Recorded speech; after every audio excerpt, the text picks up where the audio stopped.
Archbishop Aymond, we all know, has tested positive, however you stand, for COVID-19. And he joins us now. Hey, Archbishop, how are you? Just a quick note, how you feeling? Okay, Tommy, I'm doing pretty good. Thank you for asking. You know, whenever we get sick, it's just a reminder of our humanity and our weakness, and we bear it. What would you tell people about just social distancing and just being considerate about other people, like especially with all this going on? Yeah, I think it's of utmost importance, and I think that everybody in the community, from the governor, the mayor, people like yourself on radio and others, it's a constant reminder. And I would just say that the constant reminder is important because it's easy to get back into the regular routine of life and to say, oh, it's going to be okay, without realizing that it really could have some ramification in somebody else's life. First thing I thought of when you talked about the dispensations and so forth was that Easter. I can't remember ever Easter, at least in my life, anything like this. I hate to say doing away. Will there still be services for Easter or not, Archbishop? There will be, yes. And in all of our churches, including the cathedral, there will be regular masses on Palm Sunday, Holy Thursday, a liturgy of the Word on Good Friday, and the Easter Vigil. So we will have those services. But there will be no congregation, or if there are a few people there, you know, it will be for specific reasons. But it's very important that we honor the fact that we don't want to spread the virus and that it could easily be spread. And from what I hear in the news, you know, we're still dealing with an uptick in cases. And so we certainly don't want to in any way be responsible in providing that greater number of people being sick. So you'll be able to see it on TV or something? That's correct. Yeah. For example, at the cathedral, you can get the schedule, but it'll be all of those liturgies will be at the cathedral. And also, I've been really, really impressed with our priests. A number of the parishes have the ability to do live stream, and a lot of them have done live stream and will continue to do live stream. The difficulty is people are not able to receive communion, and a lot of people have expressed real disappointment in that. But we do have what we call a spiritual communion. We can tell the Lord Jesus, I wish I could receive communion. I wish I could receive you, but I can't. So please come to me. But it's an opportunity.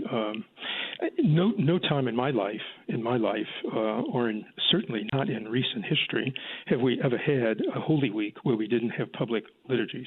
So this is unprecedented. We're living in an unprecedented time. And for those of us who have the disease, the COVID-19, it's not an inconvenience just for the people who are sick, though it is in a different way, but we all bear the inconvenience and we bear it together. And that's why the Holy Father has called for this day of prayer and fasting, that we can unite with those who are suffering, those who are inconvenienced. We can also pray for those in the medical profession who are really giving of themselves, for our civic leaders, our governor, our mayor, and others. So this kind of day of prayer and fasting is really looking beyond ourselves and looking at the sufferings of others and the way that the Lord Jesus calls us to enter into the sufferings of Christ. And when is that day, Archbishop? That is today. Yes, okay. That is today. And the Holy Father will be on live stream today at 12 o'clock. At 12 o'clock our time, he will offer a prayer. And I look forward to joining him, and I invite anyone who wishes to, through the Vatican website, to join us in being able to unite in prayer with the Holy Father. It's a way of, all people of goodwill, not just Catholics, but all people of goodwill, taking a moment out in the middle of the day and offering prayer for the COVID-19. The initial date you gave was April 13th, I think, and the first thing I did was looked up on the calendar to see when Easter Sunday was, and as you just said about Holy Week, which is a time where the Church really comes together, and I guess we'll have to do that electronically now. In terms of Holy Thursday services, etc., I would imagine there will be no washing of the feet or anything like that, right, other than that is maybe correct. Something that's broadcast? Yeah, well, even that, we will not do the washing of the feet because of the possibility of transmitting germs. On Good Friday, there will be a few people in church, a few of the ministers in church, but very, very, very few. And there will be an unveiling of the cross, but not a kissing of the cross, definitely not that.